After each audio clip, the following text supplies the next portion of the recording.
السلام عليكم. لا تنسوا الإعجاب بالفيديو والاشتراك في القناة تشجيعا لنا لنستمر بنشر المزيد إن شاء بسم الله الله. الرحمن الرحيم. اللهم صل وسلم وزد وبارك على سيدنا محمد عليه افضل الصلاه والسلام. النهارده هنعمل لكم طريقه عمل البسله بالجزر. معانا حوالي نص كيلو بسله وقطعنا عليها الجزر بتاعها، بصلايه مفرومه ناعم، معلقه سمنه، نص معلقه فلفل اسمر، ومعلقه صلصه، نص كيلو طماطم مضروبه في الخلاط. اللهم صل وسلم وزد وبارك على سيدنا محمد. حطينا حله على البوتاجاز، ولعنا عين البوتاجاز وهنحط السمنه فيها لحد ما تسخن السمنه.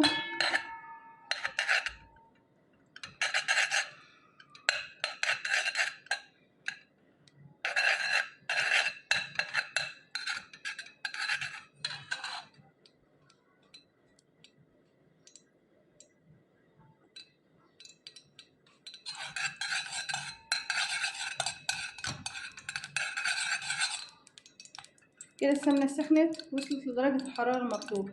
هننزل بالبصل.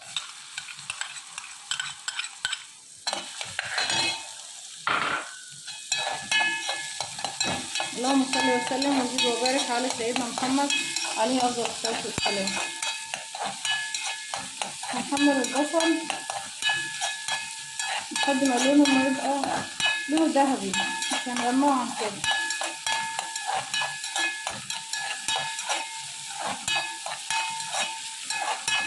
اللهم صل وسلم وزد وبارك على سيدنا محمد عليه أفضل الصلاة والسلام. زي ما انتم شايفين معانا كده، احنا عايزين لون البصل كده، مش عايزين أزرق من كده.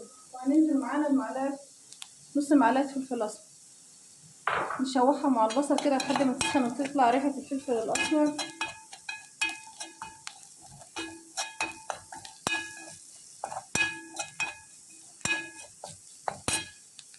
وبعدين ننزل بمعلقة الصلصة، تاخد تشويحة برضو مع البصل.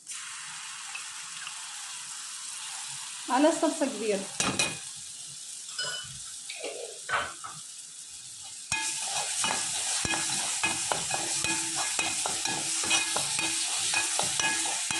بعدين ننزل بالطماطم. بسم الله الرحمن الرحيم. بسم الله ما شاء الله.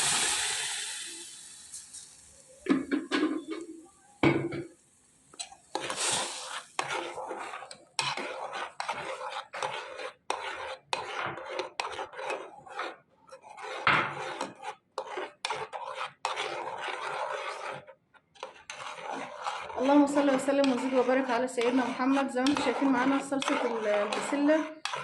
هننزل بمعلقة سكر صغيرة عشان خاطر الحموضة بتاعة الطماطم.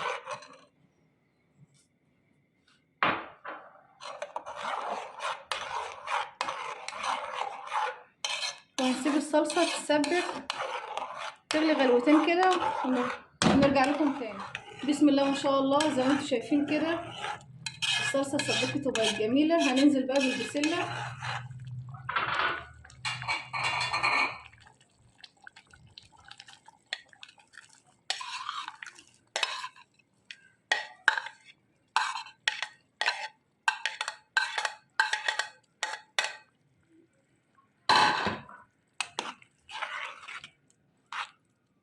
بسم الله ما شاء الله. اللهم صل وسلم وزد وبارك على سيدنا محمد عليه افضل الصلاه والسلام.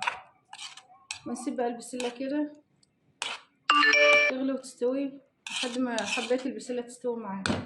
وده الشكل النهائي للبسله بالجزر زي ما انتم شايفين قدامنا كده. اللهم صل وسلم وزد وبارك على سيدنا محمد خير خلق الله. بسم الله ما شاء الله، جميله، ريحتها تحفه. جربوا الطريقه ديت هتعجبكم لانها بصراحه جميله. وما تنسوش بقى اللايكات والشير والاشتراك في القناة عشان يوصلكوا كل جديد.